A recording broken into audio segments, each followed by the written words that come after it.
Et ben après cette discussion passionnante sur le fer, on va entamer un autre sujet passionnant qui est le virus de l'hépatite B.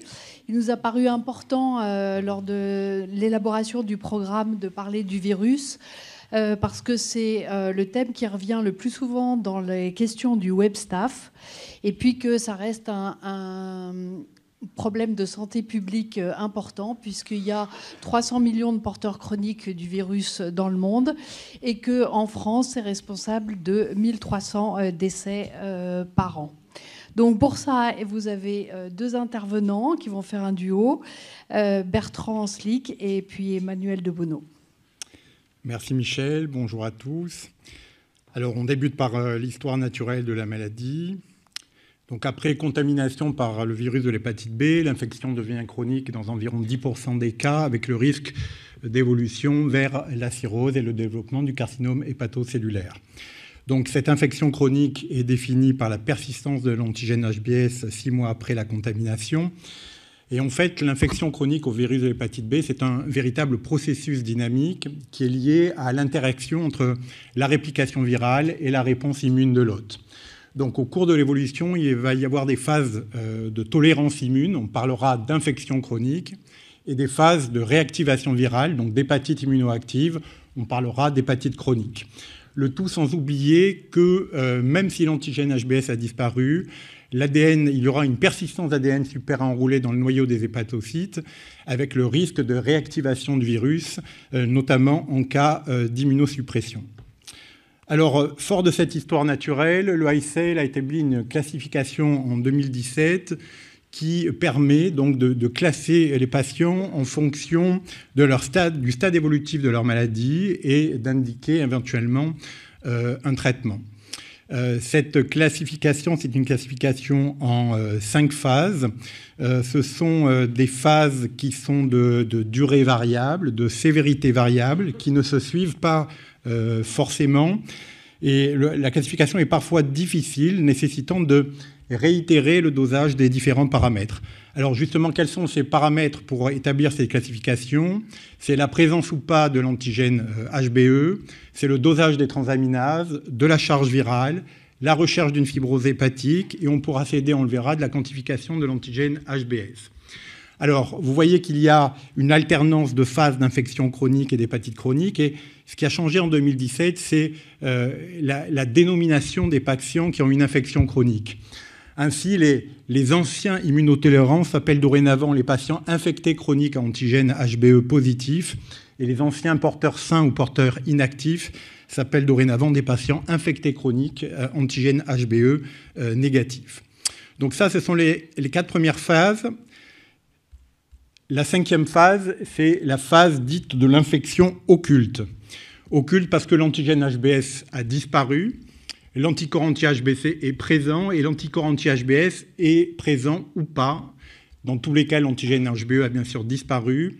Les transaminases sont normales, la charge virale est le plus souvent indétectable. Et en fait, à ce stade-là, l'évolution va être fonction de la date de la perte de l'antigène HBS. Si l'antigène HBS a disparu avant le stade de cirrhose, eh bien, il y aura un faible risque de développement d'une cirrhose et d'apparition d'un carcinome hépatocellulaire. Si c'est après le stade de cirrhose, là, il y aura un fort risque de décompensation de cette cirrhose et de développement d'un carcinome hépatocellulaire.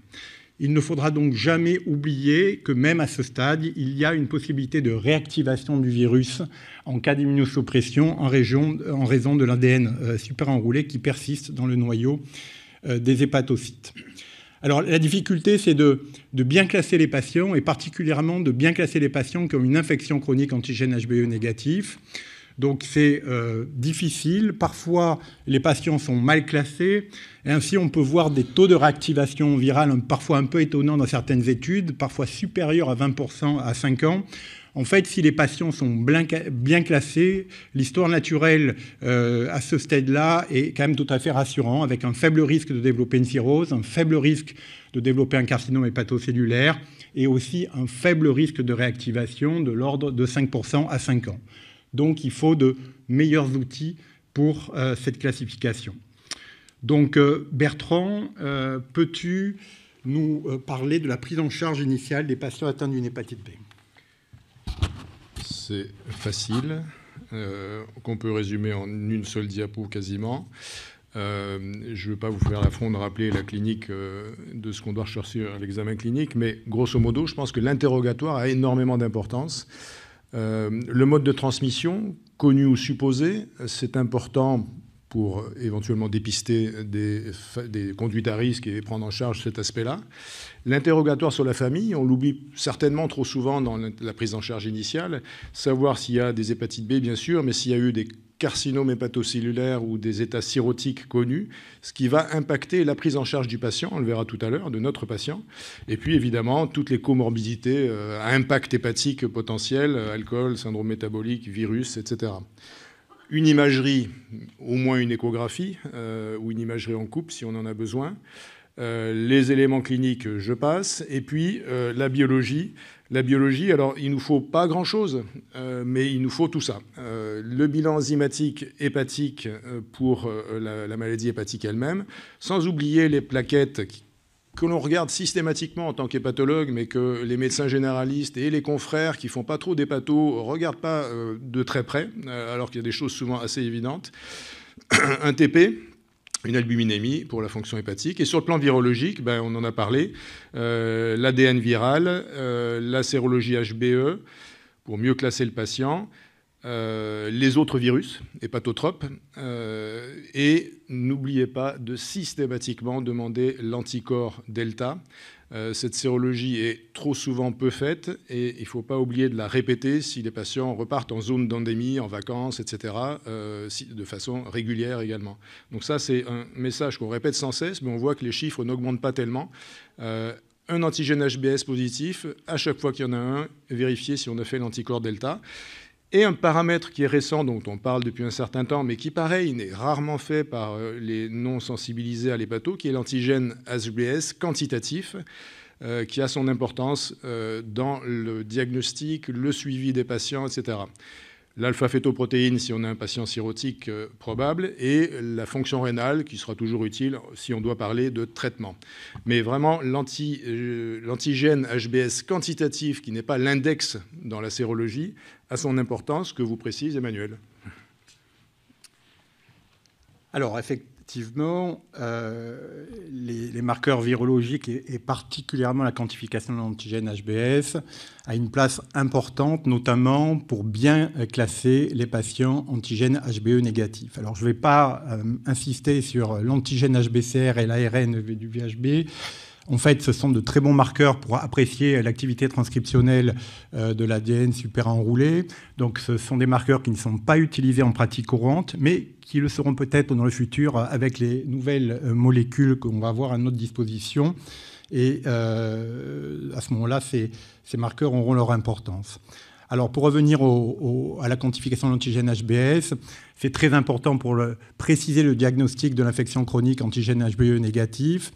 Et vous voyez que si cette quantification est inférieure à 1000 unités par millilitre, la valeur prédictive positive de bien classer vos patients est de l'ordre de 85%. Elle augmente à 97% si ce dosage est inférieur à 100. Et si on a une association d'une quantification inférieure à 1000 et d'un fibroscan inférieur ou égal à 6, la valeur prédictive positive de bien classer vos patients est de l'ordre de 100%. Ce titrage va avoir également une importance dans le suivi de l'infection de ces patients, notamment pour apprécier la clairance de l'antigène HBS. Et nous verrons que ça a également une valeur prédictive de réponse au traitement, une valeur prédictive dans la survenue de carcinome hépatocellulaire et une valeur prédictive d'arrêt possible d'un traitement antiviral. Donc voilà pour les paramètres biologiques. Bertrand, comment évaluer la fibrose ? Oui, parce qu'il y en a qui ont vu la diapo, ils se disent, dans le bilan initial, il n'évalue pas la fibrose, quand même. On le fait, c'est indispensable pour le diagnostic d'une fibrose modérée ou sévère, évidemment, dans le but d'indiquer le traitement, pour les stratégies de surveillance qui vont dépendre du degré de fibrose également, et puis pour la discussion dans la prise en charge globale du patient par rapport à ses éventuelles comorbidités présentes ou pas. Et de quelle façon ? Alors, les biomarqueurs sont considérés comme utiles dans la prise en charge, dans l'évaluation de la fibrose des hépatites virales C, évidemment. Ils sont considérés comme moins efficaces, moins validés dans l'hépatite B, mais considérés comme valables. Il faut de toute façon toujours interpréter tous ces marqueurs non invasifs en fonction du contexte clinique. C'est pour ça que c'est indispensable. Vous avez vu que selon la pathologie, les cut-offs n'arrêtent pas de changer. On se noie là-dedans. Mais je pense que quand on a une valeur approximative et qu'on a son patient bien exploré, on peut avoir une idée finale qui est certainement proche de la réalité. L'élastométrie est certainement le marqueur le plus validé dans l'hépatite B et dans toutes les pathologies hépatiques d'ailleurs. Et il faut rappeler qu'on a des critères de qualité pour le FibroScan et les autres techniques d'élastométrie. Les autres techniques, le Shearwave et l'ARFI qui est maintenant implémenté c'était les appareils Siemens, qui étaient non plus en mètres par seconde, mais également en kilopascal sur les nouveaux appareils. Ces deux méthodes sont moins validées que le FibroScan, mais admises comme une alternative dans à peu près toutes les recommandations. Il y a des critères de qualité qu'il faut respecter, être à jeun depuis 2 heures, vérifier que quand on a une valeur, on a quand même un IQR sur médiane qui est inférieur à 30%, s'assurer du taux de transaminase pour les interpréter correctement. En général, il faut considérer que les transaminases doivent être inférieures à 5 fois la norme pour que le chiffre soit accepté, ou en tout cas, quand elles sont supérieures à 10 fois la norme, il ne faut pas tenir compte de ce chiffre. Et puis, évidemment, on l'a dit plusieurs fois, vérifier qu'il n'y ait pas une insuffisance cardiaque ou une cholestase obstructive qui viennent compliquer les choses.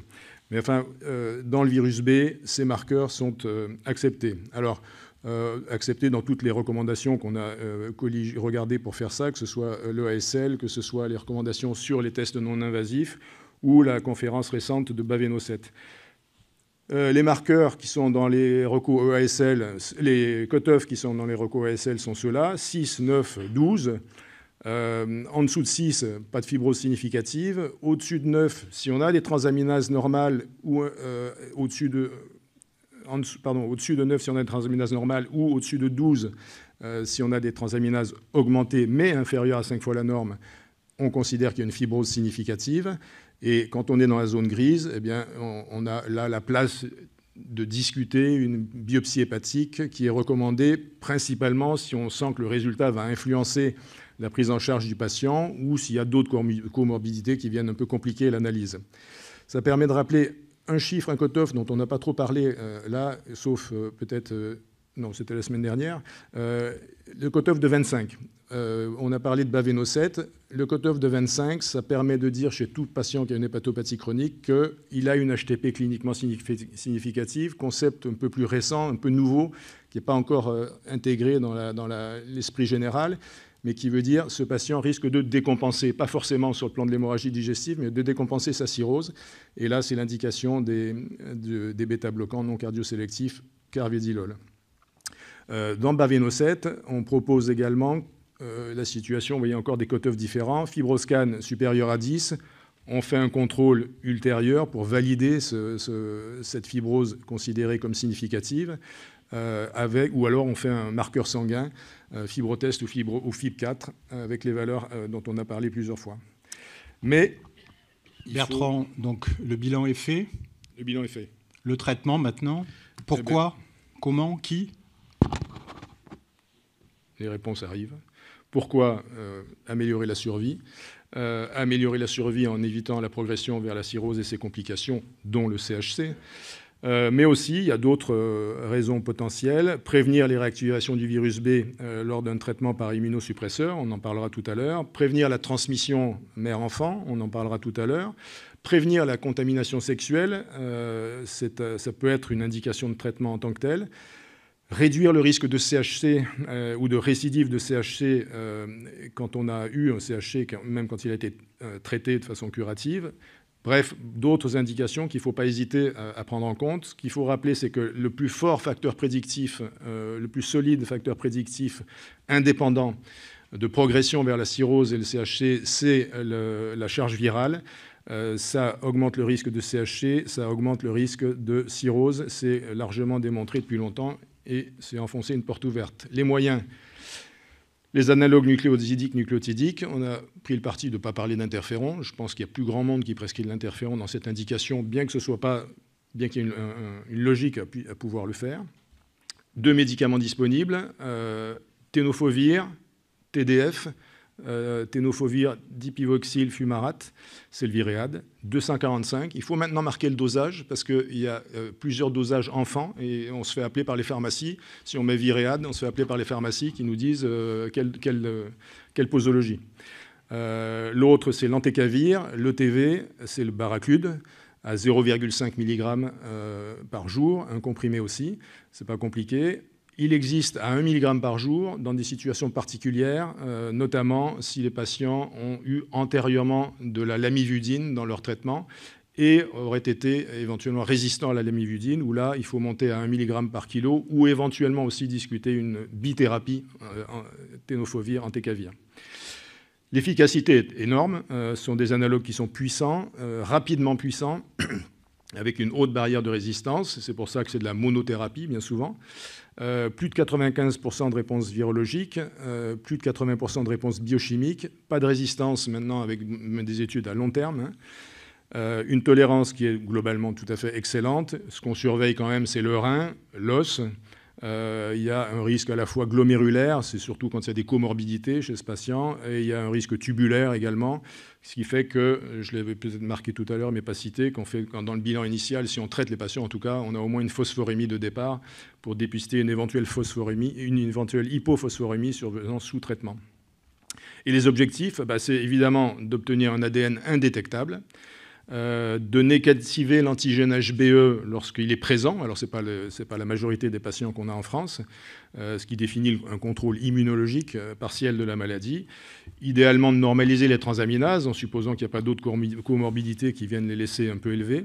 Et puis, idéalement, avec le temps, obtenir une perte de l'antigène HBS lui-même, qui est rare, et idéalement, encore plus, obtenir l'apparition d'un anticorps HBS. Les indications, eh bien, avec les marqueurs dont on a parlé, et en rappelant que l'antigène HBE n'a plus d'intérêt pour poser une indication thérapeutique, c'est les situations qui sont dans les recos, des ALAT supérieurs à la norme et un ADN supérieur à 2000 ou une fibrose au moins égale à F2, des ALAT supérieurs à 2 fois la norme et un ADN supérieur à 20 000. Vous voyez qu'on va dans les web staff, c'est que ça ne rentre jamais forcément dans une case facilement et qu'on peut discuter. Et la cirrhose, il ne faut pas se poser de questions. S'il y a de l'ADN, quelle que soit la charge virale en quantité et quel que soit le taux de transaminase, c'est une indication de traitement sans discussion. Il y a d'autres situations dont on a parlé tout à l'heure. Les antécédents familiaux. Un antécédent familial de cancer du foie ou de cirrhose d'origine virale B chez un patient donné est une bonne indication de traitement. L'âge également, notamment chez le patient qui a une infection HBE positive, donc l'ex-immun... Ah non, j'ai dit qu'on ne parlerait pas des anciens noms, pardon. On traite dès qu'ils ont 30 ans. Des manifestations extra-hépatiques, Thierry l'a rappelé tout à l'heure, on a des glomérulopathies, on peut avoir des vascularites avec une périartérite noueuse, etc. On a l'impression de ne plus en voir, mais ça existe. C'est une bonne indication de traitement indépendamment du degré de maladie hépatique. Et puis, j'en parlais juste avant, l'antigène HBE positif infecté sans maladie grave si l'âge a dépassé 30 ans. L'hépatite aiguë est une indication reconnue de traitement si vous avez des signes d'insuffisance hépatique ou si les symptômes invalidants sont présents au-delà de 4 semaines, on peut traiter avec les analogues nucléosidiques actuels. Une fois qu'on traite, il faut surveiller. Alors, la surveillance. D'abord chez les patients non traités. Alors, les patients qui ont une infection chronique antigène HBE positif, alors clairement, le risque pour ces patients, c'est la perte de l'immunotolérance qui est de l'ordre de 40% à 3 ans, particulièrement chez les patients de moins de 30 ans. Donc les patients de moins de 30 ans, il faut leur faire un dosage des transaminases tous les 3 mois, une charge virale et un profil sérologique dans le système E tous les 6 à 12 mois et un fibroscan annuel. Alors la surveillance pourra être un petit peu élargie chez les patients de 30 ans, mais la plupart du temps, on le verra, ces patients seront traités. Et surtout, il ne faudra pas oublier dans cette population, dès l'âge de 30 ans, de dépister le carcinome hépatocellulaire. Alors, chez les patients qui ont une infection chronique antigène HBE négatif, là, la surveillance va devoir être renforcée, surtout les 3 premières années, particulièrement si la charge virale est supérieure à 2000. en faisant notamment la première année des transaminases et une charge virale tous les 3 mois, puis on passera à tous les 6 mois, et un fibroscan annuel. Alors là, on peut céder, et on peut céder même avant 3 ans de la quantification de l'antigène HBS. Si cette quantification est inférieure à 1000, on passera à un dosage annuel des transaminases et de la charge virale, et on pourra faire une évaluation de la fibrose tous les 3 ans, tout en maintenant un dosage annuel de la quantification de l'antigène HBS pour vérifier justement la clairance de l'antigène HBS. Et pour un taux supérieur à 1000, on raccourcira le délai avec une charge virale et des transaminases tous les 6 mois et un fibroscan tous les 2 ans, toujours sans oublier, surtout dans les populations à risque, le dépistage du virus Delta. Alors, chez les patients traités par NUC, donc il va falloir apprécier l'efficacité, bien sûr, mais également la compliance et les effets secondaires. Donc, la première année, tous les 3 mois, charge virale et transaminase pour apprécier donc l'efficacité, puis apprécier la fonction rénale avec une créate, un débit de filtration et une phosphorémie. On fera une surveillance sérologique des patients. Alors pour les patients qui sont en antigène HBE positif, eh bien, on va apprécier la séroconversion annuellement dans le système E. Et pour les patients antigène HBE négatif, on appréciera donc la séroconversion dans le système S de manière annuelle. Et lorsqu'elle aura été obtenue, on appréciera l'apparition de l'anticorps HBS et on le recherchera tous les 6 mois environ. La quantification de l'antigène HBS devra être poursuivie annuellement, notamment en cas de charge virale indétectable. La surveillance de la fibrose, ça dépendra un petit peu des comorbidités associées. Ça sera tous les 1 à 3 ans qu'il faudra effectuer un fibroscan. La surveillance de l'élasticité hépatique chez les patients cirrhotiques, elle doit être annuelle pour dépister une hypertension portale significative. Bien sûr, ne pas oublier donc le dépistage des co-infections et le dépistage du carcinome hépatocellulaire.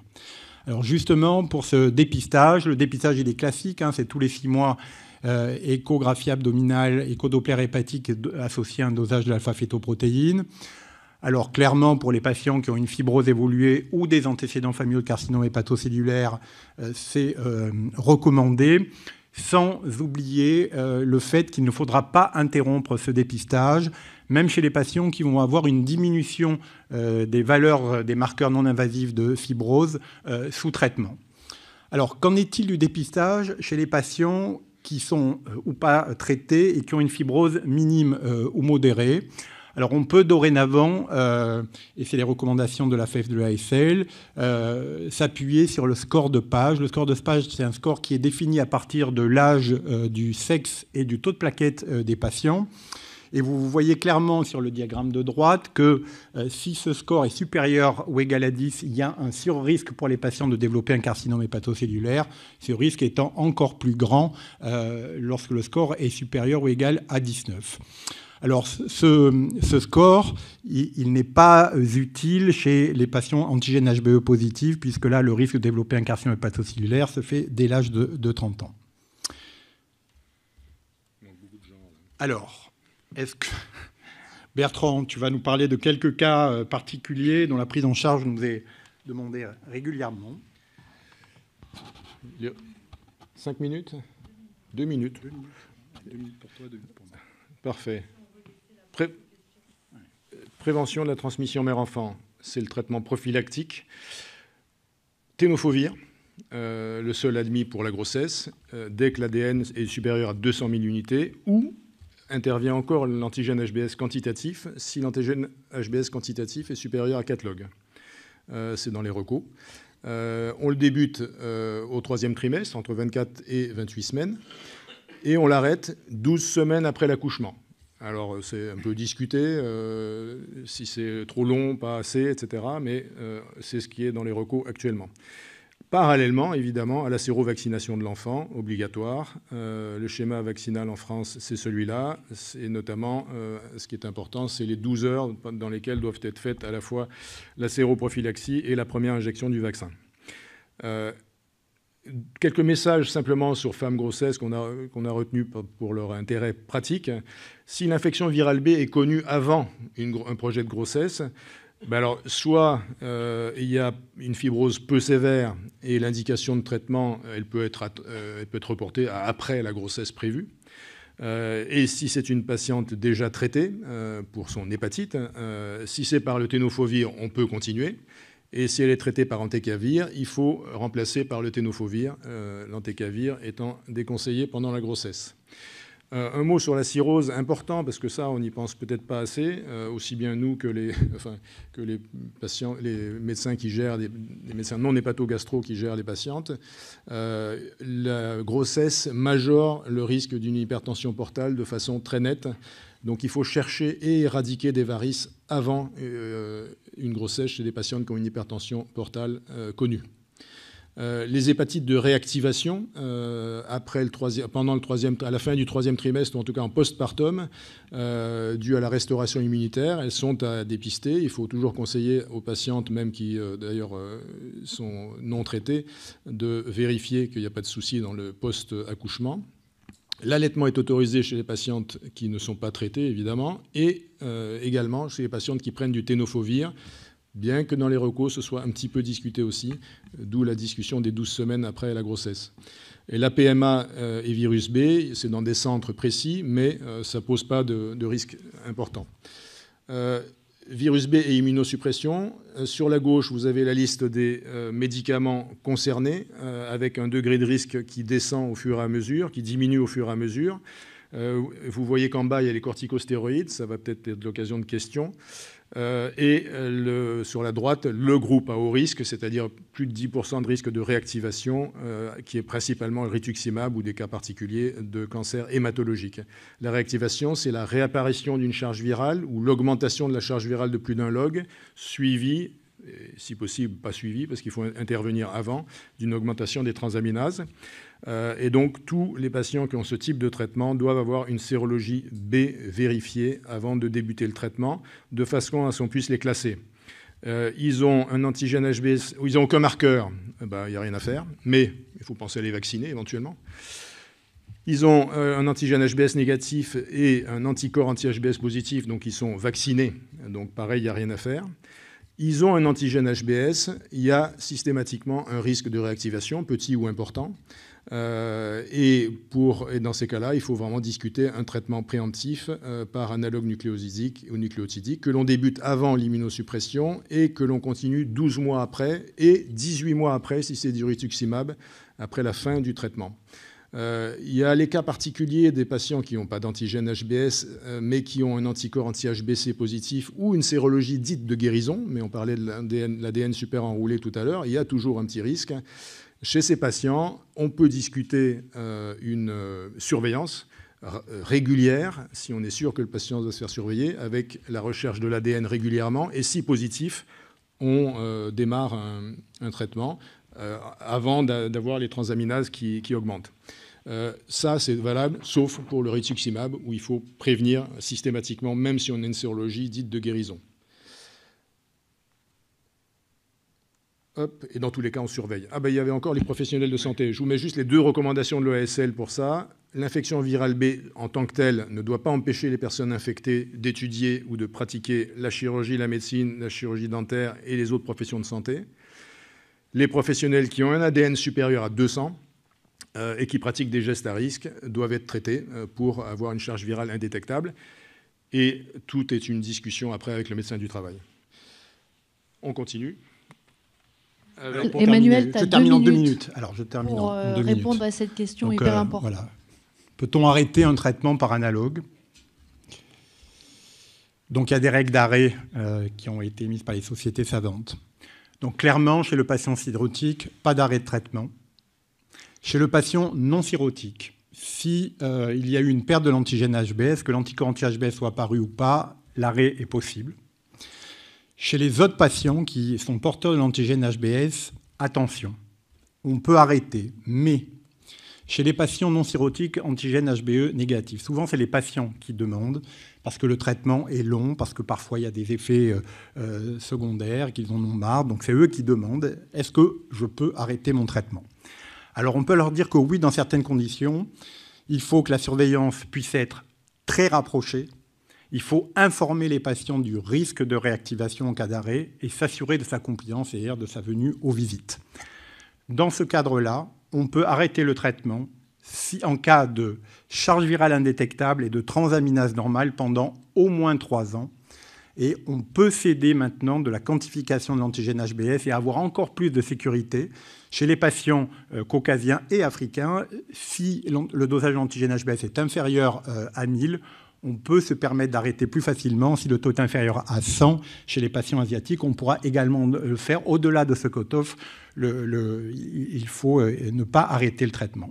Chez les patients non cirrhotiques antigène HBE positif, l'arrêt du traitement pourra être envisagé en cas de séroconversion dans le système E avec une charge virale indétectable et des transaminases normales, après poursuite d'un traitement de consolidation pendant au moins 12 mois, ce délai étant encore plus long pour les patients d'origine asiatique.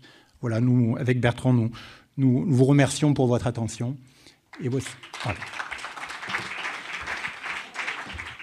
Merci Bertrand, merci Emmanuel pour cette belle présentation qui a bien survolé les différents problèmes du virus.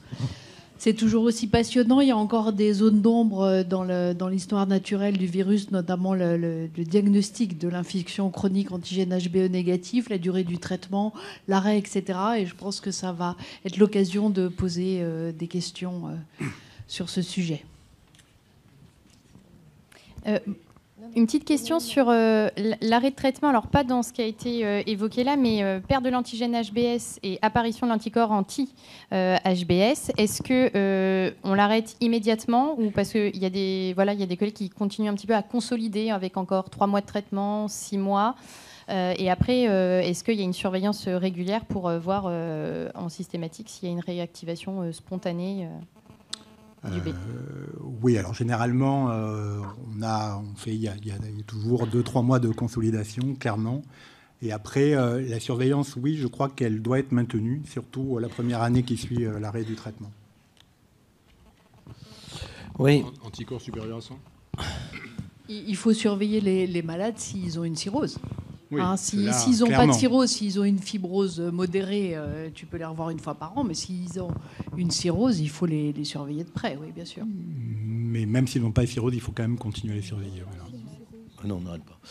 Oui, Emmanuel, une petite question. Là, je suis un peu surpris dans ta définition des antigènes HBE, infection antigène HBE négatif à transaminase normale, d'accord ? Oui. Tu mets l'antigène en quantification inférieure à 1000. Or, en fait, on a quand même énormément de patients d'origine subsaharienne qui sont dans cette catégorie d'antigène HBE négatif à transaminase normale et fois normale en fibroscan, bien sûr sans delta, et qui ont des quantifications à plusieurs milliers. Et pour moi, ils rentrent aussi dans cette catégorie. Et je suis un peu surpris que... Alors, tu vois, est-ce que c'est vraiment la définition officielle inférieure à 1000 ? Pour moi, le 1000 n'existait pas chez ces patients. Alors effectivement, il y a cette catégorie de population où effectivement tu peux avoir des taux très importants. C'est pour ça aussi que la valeur prédictive positive, elle est pas de 100%. Hein, donc elle est forte. Oui, elle est forte. Oui. Oui, mais juste une petite précision. Le cutoff à 1000 a été mis parce qu'il y a plusieurs études qui ont montré que si tu associais, par exemple, l'ADN inférieur à 2000 et une quantification de l'antigène HBS inférieure à 1000, le risque de réactivation à 3 ans était de 3%. Oui, mais alors à ce moment-là, on a une zone grise. Oui. Absolument. Et une zone grise qui est la plus importante, c'est ceux qui ont un antigène HBS positif supérieur à 1000, entre 1000 et 5000 par exemple, avec un ADN inférieur à 2000. Et ça, c'est vraiment le plus important de la population. Je ne sais pas si c'est le plus important, mais effectivement, c'est une des zones d'ombre de l'évolution de la maladie. Oui, ça c'est clair. Pour continuer dans les différences ethniques, le patient asiatique, est-ce que tu demandes un génotypage du virus ? Non, clairement. On n'a pas cette habitude en France. Le génotypage, en fait, on le fait que très rarement. Il n'a pas trop d'impact sur la prise en charge. C'est pas remboursé, mais non. On sait que ces gens-là ont un risque selon le génotype, un risque de cancer très différent. Oui. Et c'est pas remboursé, c'est vrai. Non. C'est parfois une gêne qu'on a quand même pour la surveillance de certains patients où on sait que l'incidence du CHC peut varier quand même de 1 à 5, si je me souviens bien, selon le génotype.